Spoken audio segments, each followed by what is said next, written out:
कुछ quadratic equation के basic के बारे में पढ़ेंगे। क्वाड्रेटिक इक्वेशन तो किसे कहते हैं? क्वाड्रेटिक इक्वेशन, अगर कोई इक्वेशन है जो कि इस फॉर्म में है, ठीक है, तो उसको क्वाड्रेटिक इक्वेशन कहते हैं। यहाँ पे नोन जो होता है वो x होता है और ABC एक नोन नंबर होते हैं। और कुछ क्वाड्रेटिक इक्वेशन बनने के लिए कुछ रिस्ट्रिक्शन होती हैं। वो रिस्ट्रिक्शन ये है कि a की वैल्यू कभी ज़ीरो नहीं हो सकती। क्यों? क्योंकि अगर a की वैल्यू ज़ीरो हुई तो ये bx + c बन जाएगा, जो कि एक लीनियर इक्वेशन है। तो लीनियर इक्वेशन के बारे में तो हम लोग पहले से ही जानते हैं, लेकिन हम लोग को बात करनी है क्वाड्रेटिक इक्वेशन के बारे में। अच्छा, अपने प्रीवियस नॉलेज से हम लोग ये कह सकते हैं कि क्वाड्रेटिक इक्वेशन का जो ग्राफ बनता है वो एक पैराबोला का ग्राफ बनता है। तो पैराबोला का भी दो तरीके का वो बन सकता है, अपवर्ड फेसिंग पैराबोला और डाउनवर्ड फेसिंग पैराबोला। तो अपवर्ड फेसिंग पैराबोला कब बनेगा? जब a की वैल्यू ज़ीरो से बड़ी है तो अपवर्ड फेसिंग पैराबोला बनेगा। तो अपवर्ड फेसिंग पैराबोला व्यू वो दो तरीके का बन सकता है, एक तरीका ये और एक तरीका ये। अब इन दोनों में डिफरेंस क्या है? इन दोनों में डिफरेंस ये है कि हमेशा ये चीज़, ये वाले ग्राफ में जो वैल्यूज़ होंगी, इसको y मान लेते हैं, ठीक है, y की वो हमेशा ज़ीरो से बड़ी होगी। और इस वाले ग्राफ में y की वैल्यू क्या होगी? ज़ीरो, मतलब नेगेटिव भी हो सकती है और पॉजिटिव भी हो सकती है, पर यहाँ इस केस में हमेशा पॉजिटिव होगी, ठीक है। तो इस वाले ग्राफ को या फिर इस वाले क्या कहते हैं एक्सप्रेशन को, जो कि ये ऐसा ग्राफ दे रहा है, उसको हम लोग क्या श्योरली पॉजिटिव एक्सप्रेशन कह सकते हैं? जी हाँ, बिल्कुल कह सकते हैं। अब कोई भी x की वैल्यू लो ना, आप देखो x की वैल्यू कोई भी आप लोगे तो हमेशा एक पॉजिटिव नंबर देगा, ठीक है। चलते हैं आगे। केस 2,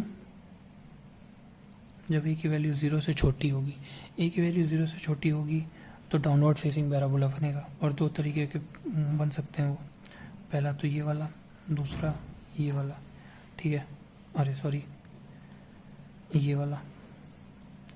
अब इन दोनों में अंतर क्या है? ax² + bx + c को हम लोगों ने y माना है, तो y की वैल्यू हमेशा ज़ीरो से छोटी होगी, यानी y की वैल्यू हमेशा नेगेटिव होगी। लेकिन इस केस में y की वैल्यू नेगेटिव भी हो सकती है, पॉजिटिव भी हो सकती है। तो ये दोनों बहुत इंपॉर्टेंट मतलब केसेस हैं, बहुत इंटरेस्टिंग केसेस है, इंटरेस्टिंग ग्राफ है। क्यों? क्योंकि कुछ ऐसा कंडीशन अगर हम लोग A, B और C पे लगा दें तो हम लोग को ये वाले ग्राफ मिल जाएंगे, ठीक है। तो क्या केसेस है? अगर आपको हमेशा श्योरली पॉजिटिव चाहिए, मतलब हमेशा पॉजिटिव वैल्यू है एक क्वाड्रेटिक की, तो आप लोग को क्या करना होगा? ये जो है x² का जो कोएफिशिएंट है उसको ज़ीरो से बड़ा करना पड़ेगा, और साथ ही साथ जो d है, डिस्क्रिमिनेंट के बारे में हम लोगों ने पढ़ा था अपने पिछले क्लासेस में, जो कि बराबर होता है b² - 4ac के। तो उसकी वैल्यू क्या करनी पड़ेगी? ज़ीरो से छोटी। तो क्या आएगा? हमेशा श्योरली पॉजिटिव एक्सप्रेशन कहते हैं, ठीक है। और a की वैल्यू अगर ज़ीरो से छोटी होगी, ठीक है, और d की वैल्यू भी ज़ीरो से छोटी होगी, तो श्योरली नेगेटिव एक्सप्रेशन आएगा। यानी कुछ भी आप x की वैल्यू ले लो, वो हमेशा ही नेगेटिव नंबर देगा, ठीक है। तो ये कंडीशन बहुत इंपॉर्टेंट है, इसको दिमाग में बैठा लेने लायक है। तो अब इसकी ज़रूरत कहाँ पड़ती है ये देखने लायक है। इसकी ज़रूरत पड़ती है क्वेश्चंस में, जैसे कि अगर मान लीजिए अगर आपके सामने ऐसा क्वेश्चन आया कि 3x² + ax + 3 में a की ऐसी क्या वैल्यू होगी जो कि ये जो एक्सप्रेशन है वो हमेशा ज़ीरो से बड़ा आ जाए या फिर श्योरली पॉजिटिव एक्सप्रेशन बन जाए। तो हम लोग जानते हैं कंडीशन क्या होनी चाहिए। पहली बात तो a क्या होता है? x² का। अब यहाँ पे a, इस वाले a के साथ आप लोग कंफ्यूज मत हो जाइएगा, दिमाग में बात बैठा लीजिए। जो a होता है वो हमेशा x² का कोएफिशिएंट होता है, यानी ये 3, हाँ भाई 3 ज़ीरो से बड़ा है, यानी ठीक है चलो। और क्या बोलते हैं कि जो d होना चाहिए वो ज़ीरो से छोटा होना चाहिए। और d क्या होगा? b² - 4ac होता है। b² यहाँ पे क्या, b क्या है? b हमेशा कोएफिशिएंट होता है क्वाड्रेटिक इक्वेशन में x का, तो b की वैल्यू यहाँ पे क्या है? a। और c की वैल्यू यहाँ पे क्या है? c हमेशा कांस्टेंट होता है क्वाड्रेटिक एक्सप्रेशन में, तो c हो गया 3।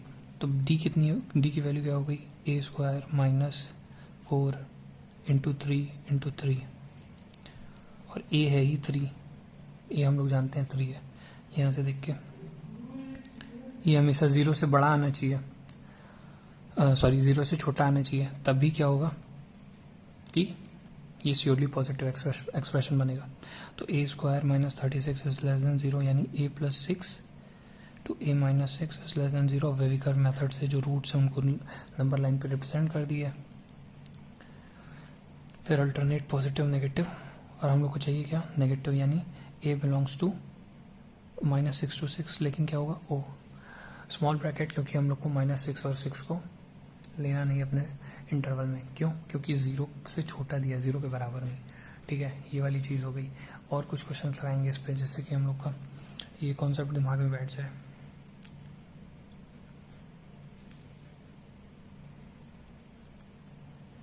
ये क्वेश्चन देखते हैं।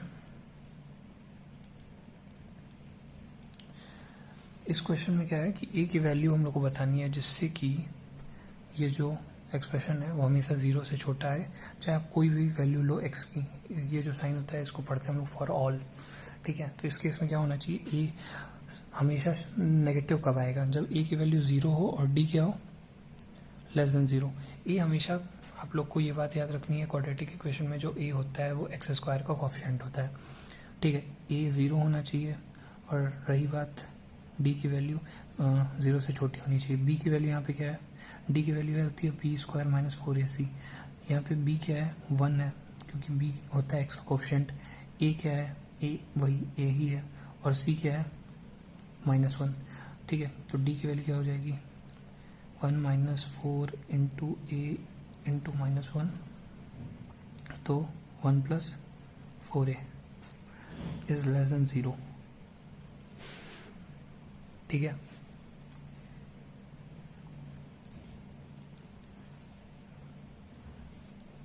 यानी 4a + 1 इज लेस देन 0, यानी उसका रूट क्या होगा,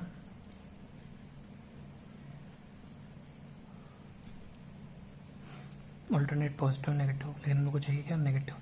और ये कह रहा है कि a इज लेस देन -1/4, और ये कह रहा है a इज लेस देन 0। ठीक है, इन दोनों को इंटरसेक्शन लेना है। तो ठीक है, a लेस देन 0 होना चाहिए, और यहाँ ये कह रहा है कि a लेस देन -1/4 होना चाहिए। तो ठीक है, हम लोग का आंसर क्या हो जाएगा, a बिलोंग्स टू -∞ to -1/4। ये इंटरवल हमारा आंसर हो गया। ए की वैल्यू मतलब अगर इसके बीच में रहेगी तो ये एक्सप्रेशन हमेशा नेगेटिव वैल्यू देगा। मतलब बहुत इंटरेस्टिंग बात है ना ये, सोचिए ना, बस ए को आप इसके बीच में रख दो, जैसे कि -2 ले लो, -3 ले लो, -4 ले लो, ए की कोई भी वैल्यू ले लो, और तब क्या होगा, एक्स की कुछ भी वैल्यूज आप लोगे ना, कुछ भी -∞ से लेके इन्फिनिटी तक, ये हमेशा 0 से छोटा आएगा। इसको 0 से छोटा आने के लिए कौन कंट्रोल कर सकता है, ए की वैल्यू। अगर वही ए की वैल्यू अगर आप 1, 2 ले लो तो ये फिर क्या हो जाएगा, फिर ऐसा नहीं होगा कि हम लोग ऐसा नहीं कह सकते कि वो हमेशा 0 से छोटा ही आएगा। ठीक है, फिर आगे बढ़ते हैं, अगला क्वेश्चन सॉल्व करेंगे, जो कि थोड़ा सा ट्रेंड से हटके है लेकिन इम्पोर्टेंट है।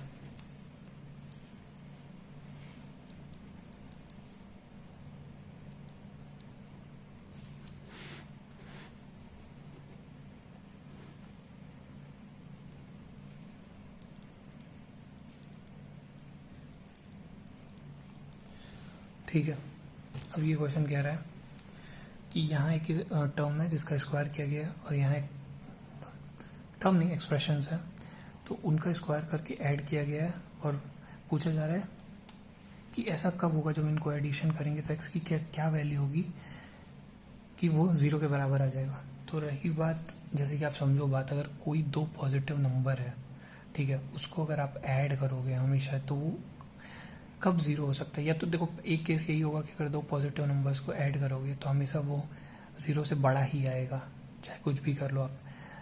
ठीक है, तो इस केस में तभी ये चीज़ 0 हो सकती है जब एक साथ ये मतलब एक ही साथ ये भी 0 हो जाए और ये भी 0 हो जाए, तो 0 + 0 0 देगा। ठीक है, नहीं तो और कोई केस ऐसा नहीं हो सकता कि इन दोनों का एडिशन 0 है। ठीक है, तो इन दोनों को एक साथ 0 होना पड़ेगा, याद रखिए बात, एक साथ। तो x + 1, क्योंकि यहाँ पे स्क्वायर है ना, स्क्वायर कर देने से ये भी पॉजिटिव नंबर बन गया, ये भी एक पॉजिटिव नंबर बन गया, तो इसको 0 होना पड़ेगा, x = -1।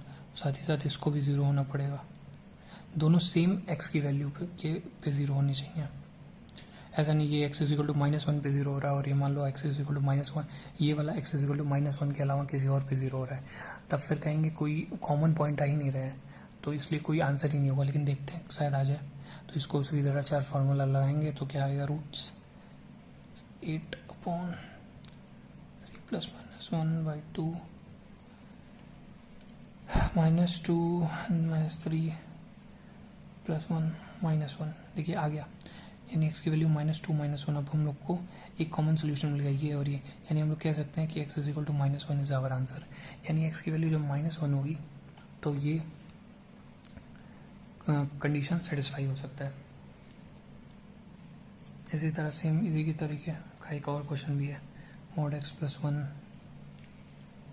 Plus root of x -1 is equal to 0।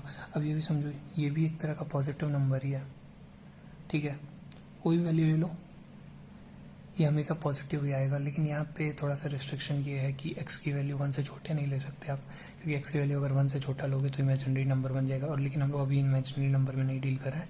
Main बात अभी ये समझो, ये भी एक पॉजिटिव एक्सप्रेशन, ये हमेशा पॉजिटिव वैल्यू ही देगा, और ये भी एक पॉजिटिव, ये तो मॉडुलस है ही, तो हम लोग ये तो इससे पुराना रिश्ता नाता है हम लोग का, हम लोग ये बात जान गए कि हमेशा पॉजिटिव वैल्यू ही देगा।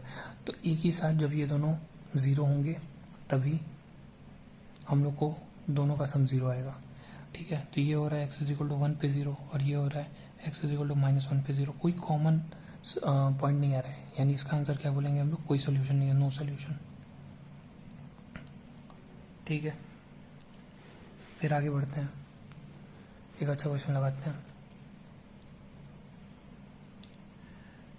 जैसे x y z belongs to real number, ठीक है, और कुछ रिलेशन दिए उसमें x + y + z is equal to 4, x² + y² + z² is equal to 6। तो हम लोग को प्रूव करना है कि x y z जो होगा वो बिलोंग करेगा 2/3 से 2 तक, ठीक है।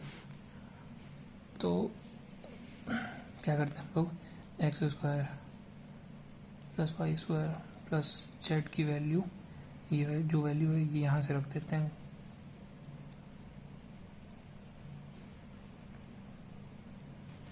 ठीक है। फिर क्या करते हैं, x² + y²,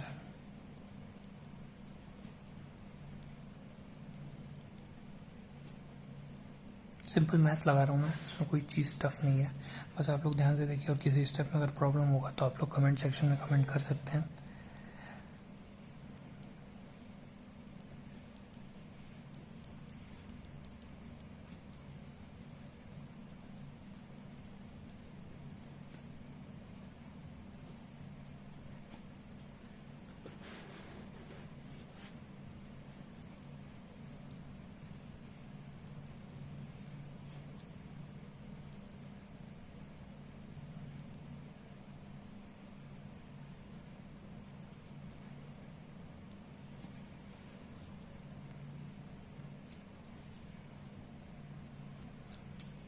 तो हम लोग ये स्टेप देख सकते हैं, कोई दिक्कत नहीं आनी चाहिए, सिंपल मैथ्स लगाया है मैंने।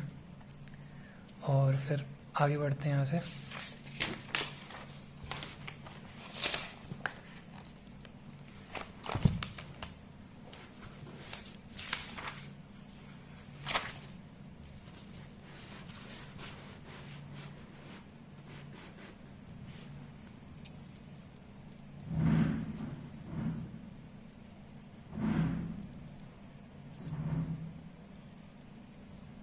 थोड़ा सा अरेंज किया हम लोगों ने इसको, ठीक है।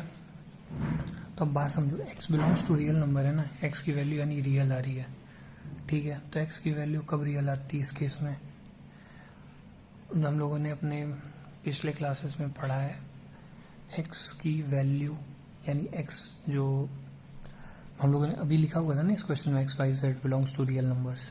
तो ये रियल नंबर कब आएंगे, जब d की वैल्यू 0 या 0 से बड़ी हो, यानी डिस्क्रिमिनेंट की वैल्यू 0 या 0 से बड़ी हो। अब डिस्क्रिमिनेंट क्या होता है, b² - 4ac।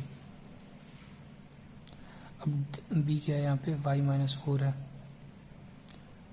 a क्या है 1 है, c क्या है y² + 5 - 4y, ठीक है। ये इनइक्वालिटी का क्वेश्चन बन गया, इसको सॉल्व करिए और जो भी y की वैल्यू आएगी वही हो जाएगा आपका x y z का सल्यूशन। इसको सॉल्व करने के बाद आपको मिलेगा y बिलोंग्स टू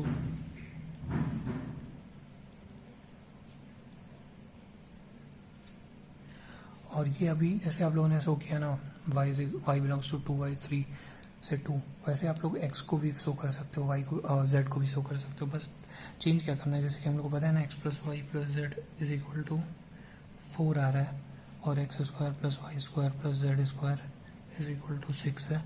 तो इसमें हम लोगों ने z की वैल्यू यहाँ से उठा के यहाँ रख दी।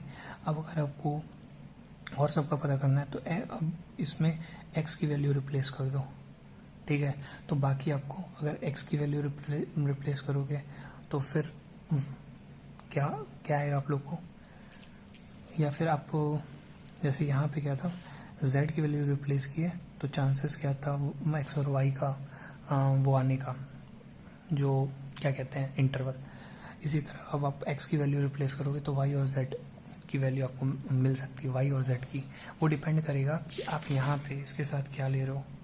4 माइनस जैसे हम लोगों ने जैसे यहाँ पे हम लोगों ने 4 माइनस वाई ले लिया ना, अगर हम लोग यहाँ 4 माइनस एक्स ले लेते और फिर कहते कि वाई स्क्वायर जो है उसमें क्वाड्रेटिक बन रहा है और वाई की वैल्यू रियल है जैसा कि क्वेश्चन में कहा गया है, तो फिर आपको एक्स की वैल्यू मिल जाती। तो सिमिलरली मैं बस ये कहना चाहता हूँ कि आप लगा के ये तरीका सिमिलर सा आप एक्स वाई जेड तीनों का जो क्या कहते हैं इंटरवल है पता कर सकते हो। तो आज के लिए इतना ही, थैंक यू।